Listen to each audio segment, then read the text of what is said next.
On a morning when I thought everything was going fine, I was sitting in the kitchen with my coffee when I felt an emptiness inside me that I couldn't explain.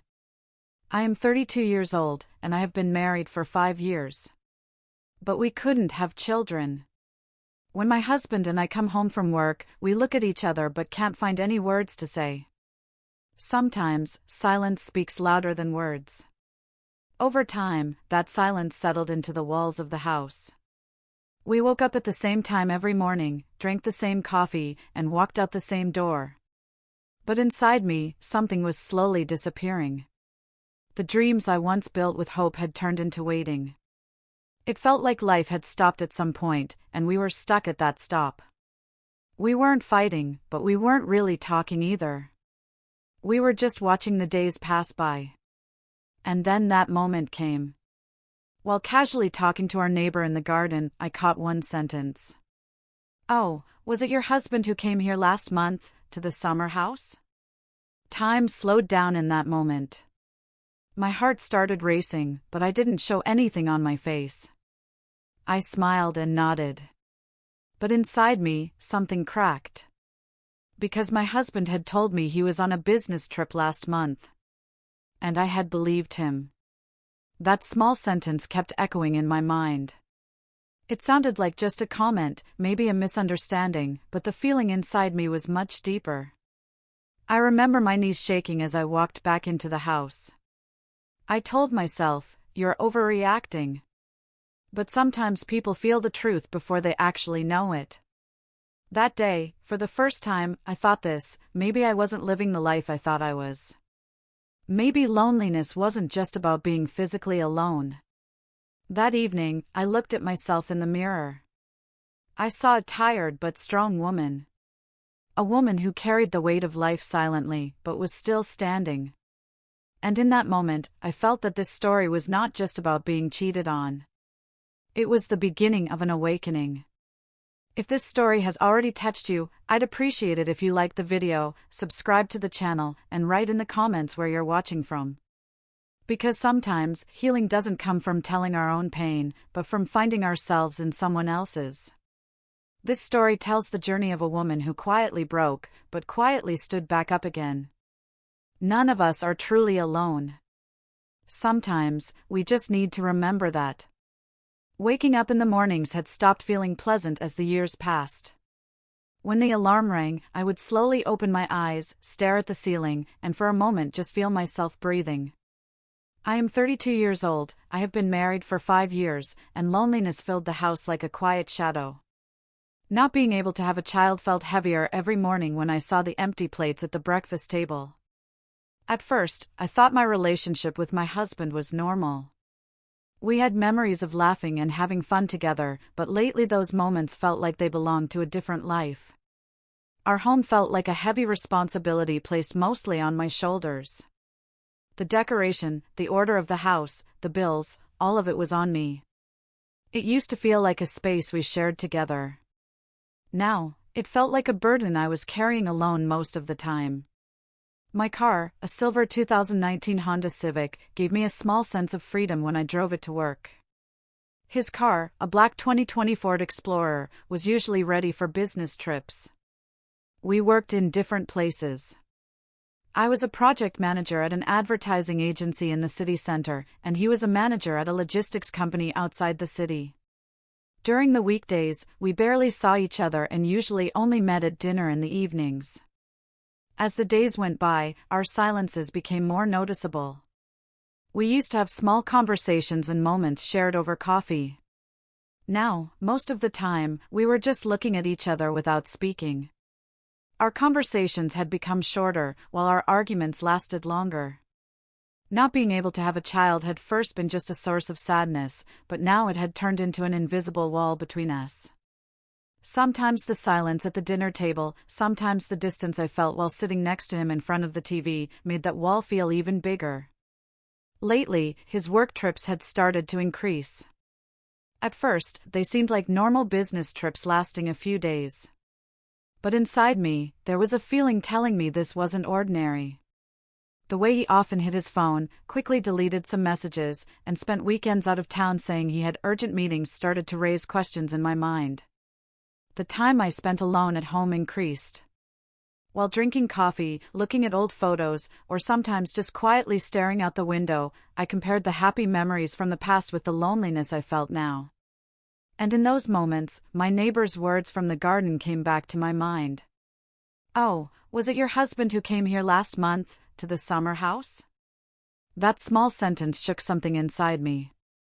At first, I thought I might have misunderstood it, but the emptiness I felt was pointing to a deeper truth. Inside me, both surprise and anger were growing. In that moment, I realized that even though it looked like I wasn't alone in this house, I was actually living a life lost in loneliness. That morning, as I took my coffee and looked out the window, my mind kept spinning on its own. My neighbor's words echoed in my head. "Oh, was it your husband who came here last month, to the summer house?" At first, I thought it was just a coincidence. Maybe I had heard it wrong. But something inside me kept sending warnings. I knew those words were not said randomly. In that moment, my eyes unknowingly began to scan the past few weeks, even months, in my memory. Weekend business trips. He would go out of town for a few days, and when he came back, he would act tired but smile as if everything was normal. The meetings were long, he had said once, leaving his jacket on the chair. "Were you very tired?" I had asked. "Yes," he said after a short pause, "but everything is fine." But every time, there was something strange. He never left his phone near me, and he hid some messages. At first, I called it work stress. I even tried to convince myself. "You're exaggerating," I told myself. "Everyone has busy periods." But now, combined with my neighbor's words, all the pieces started to fall into place. A pain rose inside me, mixed with anger and disappointment. One evening, we weren't really watching anything on TV. I was sitting quietly, and he was looking at his phone. "Is something wrong?" I asked. My voice sounded calmer than I expected. "No," he said without looking up, "it's just work-related." A sudden courage burst inside me. I wanted to talk, but the words got stuck in my throat. Then I realized that I could now see the truth not just through words, but through actions. A photo on his phone, the timestamp of a message, the small things he secretly planned in the evenings. "Are you going again this weekend?" I asked one night. "Yes," he said quickly, "there's an important meeting."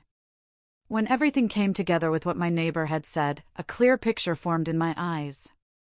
At that moment, something inside me broke. We had been married for 5 years. I was living in the same house as the person I shared my life with, but he now felt like a stranger. "I'm here," I wanted to say. "Look at me." But I didn't say it out loud. My chest tightened, my breathing became shallow, but at the same time, a strength appeared inside me. In that moment, I realized something. It wasn't my heart that was tired, it was the waiting. And I didn't want to wait anymore. I couldn't disappear inside this quiet, invisible betrayal. I had to protect my own life, my own freedom. The next day, while planning my work, my mind was also making a plan. I could no longer be passive. The moment I understood my husband's secret business trips, the small details in the house, his behavior, and my neighbor's words guided me as a whole. "Either you stay silent," I said to myself in the mirror, "or you take your life back." I had to make a choice, to protect myself and rebuild my life. With this awareness, I felt both anger and sadness. But I was no longer the old me. I was not the woman who cried quietly and drowned in doubts. I was a woman determined to take control of her life. Even though my heart was broken, my mind was clear. That evening, I went into the kitchen and took out 2 plates. Out of habit. Then I stopped. I looked at the clock. There was still time before he would come home. I put 1 plate back. It was a small thing, but it created a big emptiness inside me. For 5 years, 2 people had sat at the same table. Lately, only 1 chair was filled. That morning when I woke up, I looked at the empty space at the foot of the bed. My mind was full of chaos, but my heart had sharp clarity. I knew I had to put myself and my own life first. A 5-year marriage, countless disappointments, and a relationship buried in silence for a long time. All of it was teaching me one thing: I could not keep waiting anymore. While preparing breakfast, my mind kept turning around a plan. First small steps, then bigger changes. As I walked around the house, I listed which items belonged to me and which areas were completely taken over by my husband. Every time I opened a drawer, I felt the weight of the memories we had collected over the years, but at the same time, I felt the excitement of freedom. These items were now just reminders of the past. I needed to make space for a new life. I quietly started to put my plan into action. First, I packed my own belongings, my clothes, personal items, the kitchen tools I used. I packed everything carefully and contacted buyers. I listed the house for sale and met with potential buyers. With every step, my heart was beating fast, but a light of courage was burning inside me. Control was now in my hands. I arranged with a donation center for my husband's clothes, shoes, and work suits. Every corner of our home felt like it was being cleaned for a new life. During this process, I felt the weight of the past with every step, but I kept reminding myself, this was the first step toward freedom. I called a lawyer, made an appointment, and prepared the necessary documents to start the divorce process. I had a clear plan in my mind.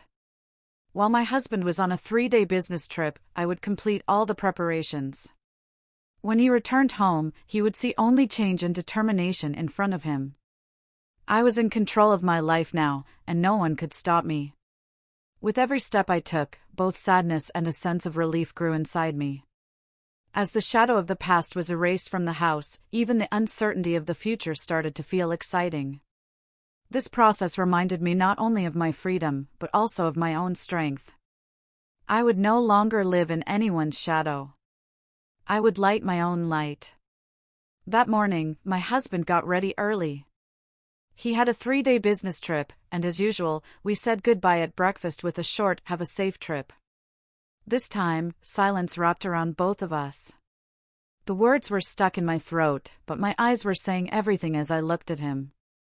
Inside me, there was a mix of feelings: anger, sadness, and a strange sense of satisfaction. Because I had already made my decision. These 3 days would be a turning point for me. When he left, the silence in the house grew deeper. At first, I only listened to my own breathing. Then I started to put my plans into action. I began by packing my own belongings. I opened the wardrobe doors, checked each drawer one by one, and decided which clothes, accessories, and personal items belonged to me. As I packed each piece, I remembered how trapped I had felt for years. At the same time, a feeling of relief grew inside me, because I was finally taking my life back. As I walked through the house, I planned which items would be sold and which would stay. The large couch in the living room, the small items in the kitchen, the bookshelves. All of them would soon find new owners. Boxes were filled from closets and shelves, listings were posted, and meetings with buyers were arranged. Every move had to be planned, every step had to be certain. This house could no longer carry the weight of the past. The next morning, I called a real estate agent. My voice was calmer than I expected.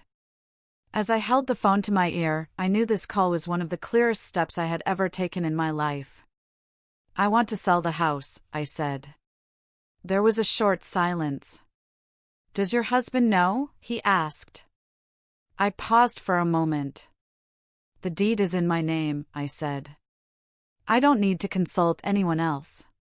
My husband's belongings required a separate plan. Shoes, suits, jackets. They were packed to be taken to a donation center. This step was both a physical and emotional cleaning. Every trace of his presence was being erased from the house, one by one. I felt an emptiness inside me, but it was the kind of emptiness that comes before freedom. At the same time, I met with a lawyer and prepared the official documents. All the steps needed to start the divorce process were now ready. During these 3 days, the house was filled with memories of the past, but it was also being shaped by my plans for the future. Every box, every listing, and every donation was opening the door to a new life. When evening came, I made myself a coffee and sat down. While the city lights turned on outside, I quietly celebrated my own silent victory. These 3 days were not just about my husband being gone. They were an opportunity for me to grow stronger and step into my freedom. Inside me, both sadness and courage were growing. Nothing would ever be the same again. The next morning, as sunlight slowly filtered into the house, I went to the kitchen and made my coffee. Outside, birds were chirping and the city was still half asleep, but inside me, there was a sense of movement.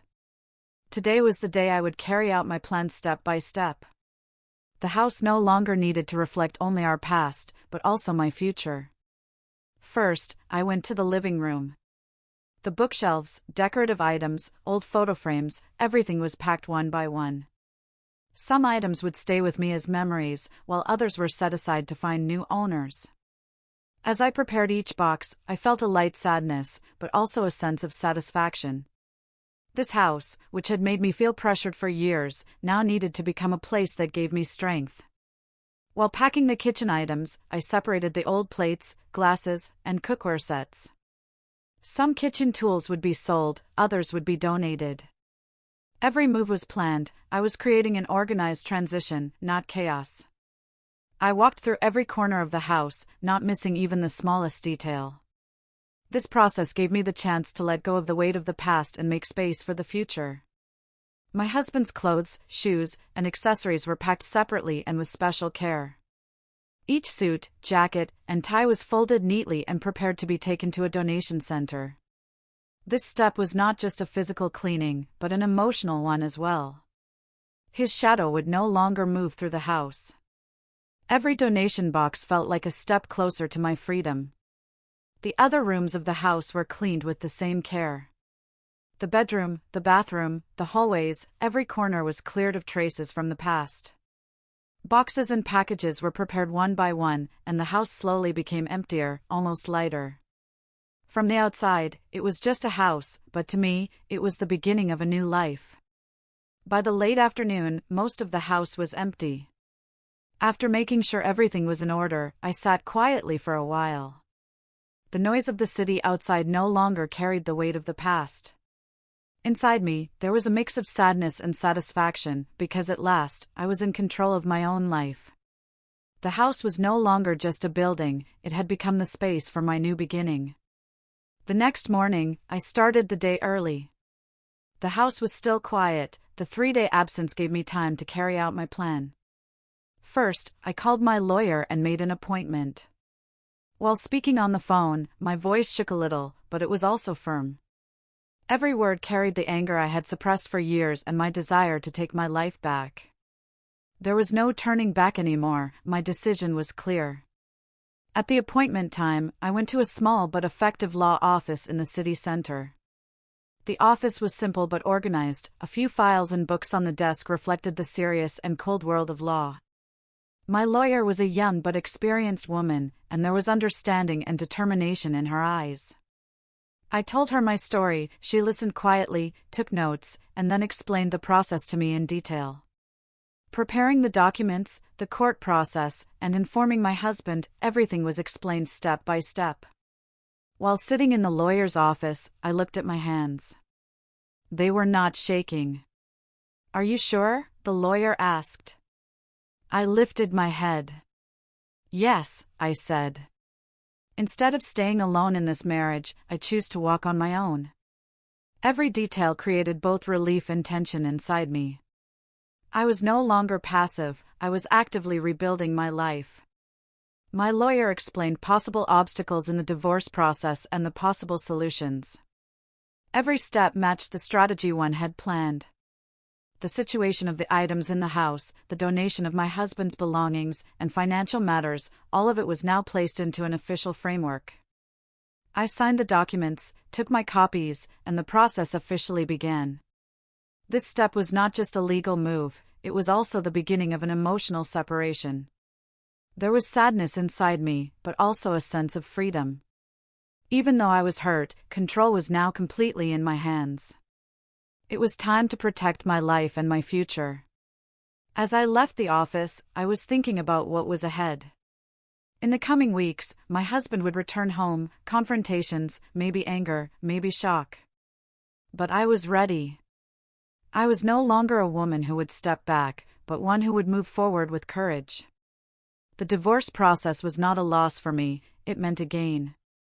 The determination inside me was joining with hope for the future. When I returned home, all the boxes and listings were still in place.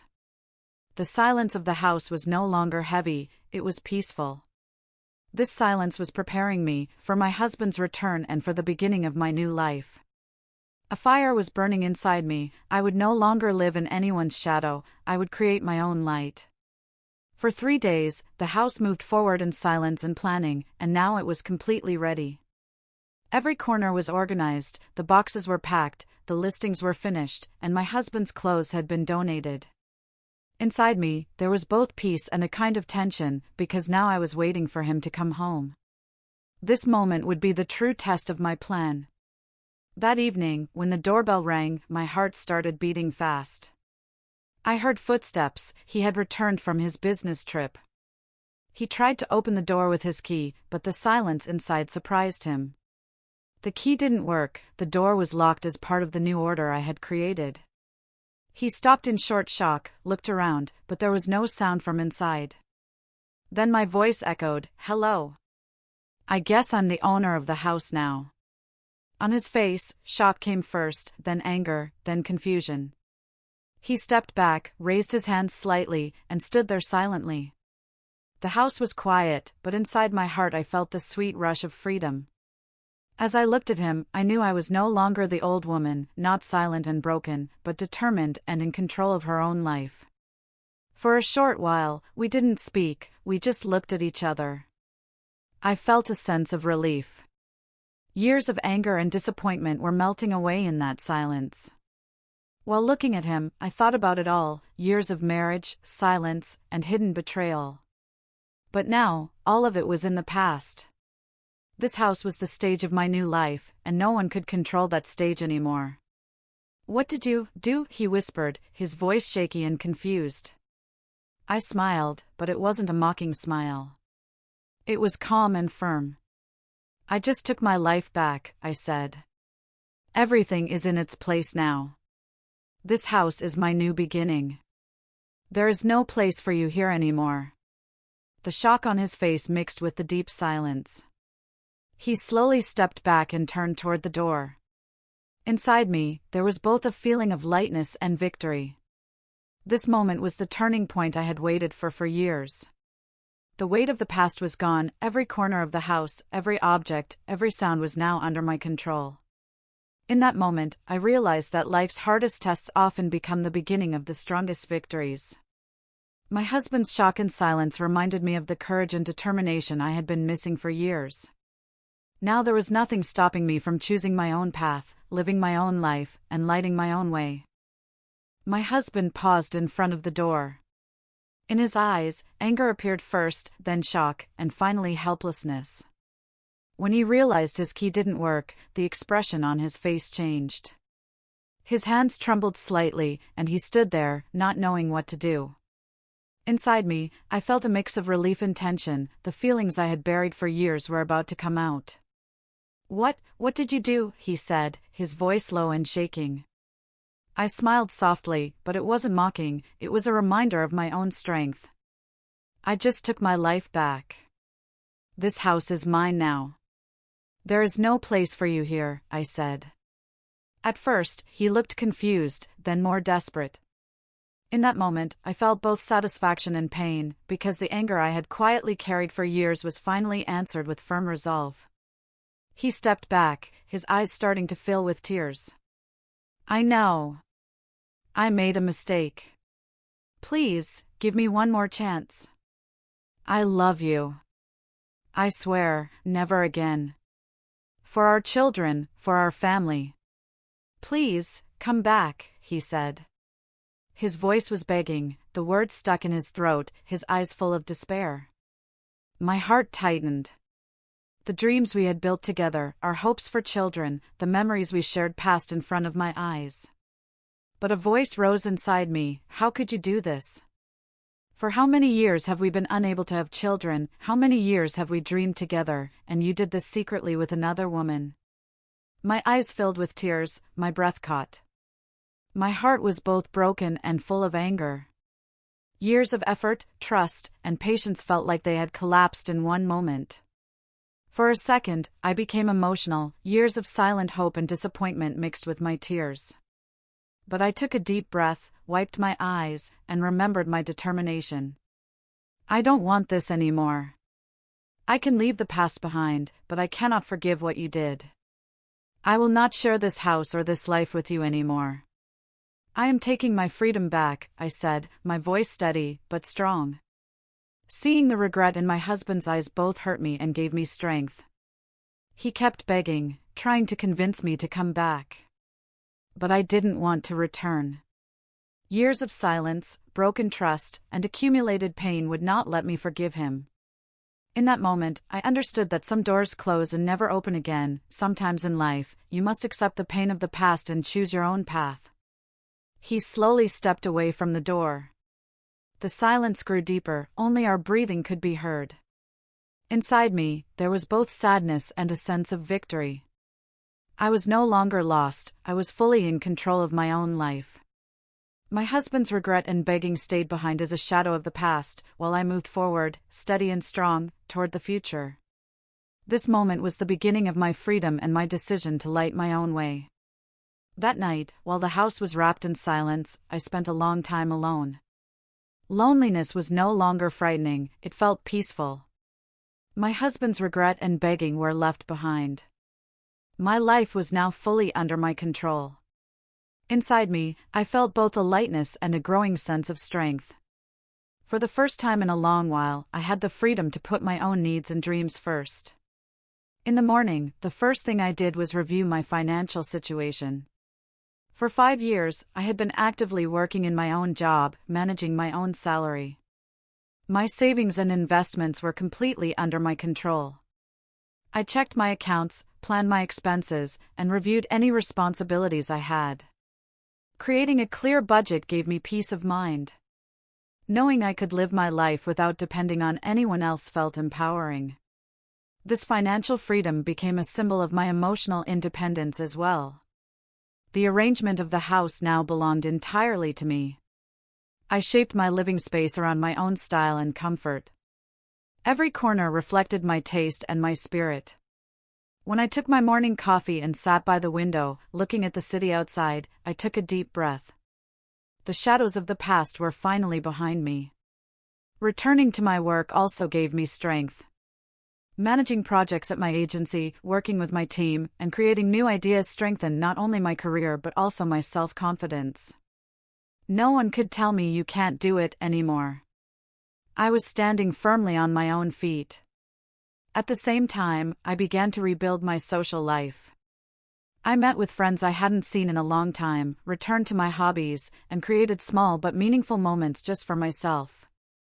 This process showed me that loneliness and freedom can exist together. When night came, I sat and thought about everything I had been through. Years of disappointment, silence, betrayal, and regret. But all of it had reminded me of my inner strength. When I looked back at the past, I saw lessons instead of pain. When I looked toward the future, I felt courage and hope. In that moment, I realized that even the hardest moments in life can make a person stronger. No matter how heavy the past feels, it is possible to light your own way and rebuild your life. Inside me, there was both peace and determination. I would no longer live in anyone's shadow. I would walk my own path with courage. This house was no longer just a place to live, it had become a symbol of my freedom and my future. As the days passed, I realized that pain slowly began to change its shape. At first, the feelings that sat heavy in my chest no longer pulled me down. Instead, they started to push me forward. When my alarm rang in the mornings, I no longer felt the old resistance. I got out of bed, opened the windows, and started the day as the owner of my own life. That feeling was stronger than I could describe. At work, I became more visible.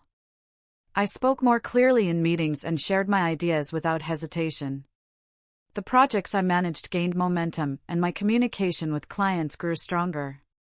One day, my boss pulled me aside and said, "You've changed a lot lately. You look more determined and confident." I smiled quietly to myself, because behind that change was not a success story, but a deep breaking point. After work, I no longer felt the need to rush home. Sometimes I sat alone in a cafe, other times I went for long walks I had neglected for years. My phone was quiet, but that silence did not scare me. Not having to explain myself to anyone, not having to say where I was going, not worrying about when I would return, these may seem like small details, but to me, they were freedom itself. My relationships with friends changed too. Friendships that had once stayed in the shadow of my marriage began to grow again. At a dinner one evening, a friend looked at me and said, "You are a different person now."